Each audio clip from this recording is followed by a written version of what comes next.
ಯಾವುದೇ ಒಂದು ನೆಗೆಟಿವ್ ಆಗಿರಲಿ, ಬ್ಲ್ಯಾಕ್ ಮ್ಯಾಜಿಕ್ ಆಗಿರಲಿ, ಇನ್ನೊಂದಾಗಿರಲಿ ಮತ್ತೊಂದಾಗಿರಲಿ, ಅದನ್ನು ತಾನು ತಗೊಂಡು ತನ್ನ ಬಾಸನ್ನು ಪ್ರೊಟೆಕ್ಟ್ ಮಾಡತಕ್ಕಂಥ ಒಂದೇ ಒಂದು ಪ್ರಾಣಿ ಸೆಲ್ಫ್ಲೆಸ್ಲಿ ಅಂತ ಹೇಳಿದ್ರೆ ನಾಯಿ. ಇಲ್ಲ ನೀವು ಹೋಗಬೇಕಿತ್ತು, ಇಲ್ಲ ಅದು ಹೋಗಬೇಕಾಗಿರುತ್ತೆ, ಆ ಥರ ಆಪ್ಷನ್ ಇರುತ್ತೆ. ಫಸ್ಟು ಆ ಸಾವನ್ನು ತನ್ನ ಮೇಲೆ ತಾನು ತಗೊಳುತ್ತೆ. It is very difficult. ಯಾಕೆ ನಾವು ನಾಯಿಗಳನ್ನು ಮಗು ಸತ್ತಾಗ ಎಷ್ಟು ನೋವಾಗುತ್ತೆ, ಒಂದು ನಾಯಿ ಹೋದಾಗ ಅಷ್ಟೇ ನೋವಾಗುತ್ತೆ.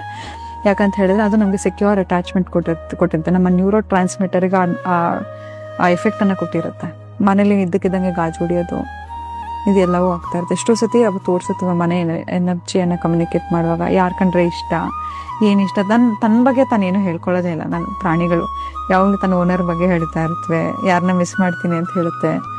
ಸೊ ಇಫ್ ಅಟ್ ಆಲ್ ನಿಮಗೆ ಆ ಒಂದು ಸೌಭಾಗ್ಯ ಸಿಕ್ಕಿದ್ರೆ ಖಂಡಿತವಾಗ್ಲೂ ನಾಯಿನ ಸಾಕಿ ಮನೇಲಿ. ನಾವೀಗ ಸ್ಪಿರಿಟ್ ಗೈಡ್ ಅಂತ ಕರಿತೀವಿ, ಆನ್ಸಿಸ್ಟರ್ಸ್ ಅಂತ ಕರಿತೀವಿ. ಇವರೆಲ್ಲ ನಮ್ಮ ಆನ್ಸಿಸ್ಟರ್ಸ್, ಸ್ಪಿರಿಟ್ ಗೈಡ್ ಅಂತ ಕರಿತೀವಿ. ಕೆಲವು ಸತಿ ನಿನ್ನ ಜೊತೆ ಇರೋಕ್ಕೆ ಪ್ರಾಣಿಗಳ ರೂಪದಲ್ಲಿ ಬಂದಿರ್ತಾರೆ. ಸೊ ಎಷ್ಟೋ ಸತಿ ಪ್ರಾಣಿಗಳು ಸತ್ತು ಹೋದ್ಮೇಲೂ ತನ್ನ ಓನರ್ ಮೇಲೆ ಎಷ್ಟು ನಾಯಿಗೆ ನಿಯತ್ ಅಂತ ಹೇಳಿದ್ರೆ, ನಾಯಿ ಜನ್ಮ ನೆಕ್ಸ್ಟ್ ಮನುಷ್ಯನಿಗೆ ಬರುತ್ತೆ. ನಾಯಿ ಈಗ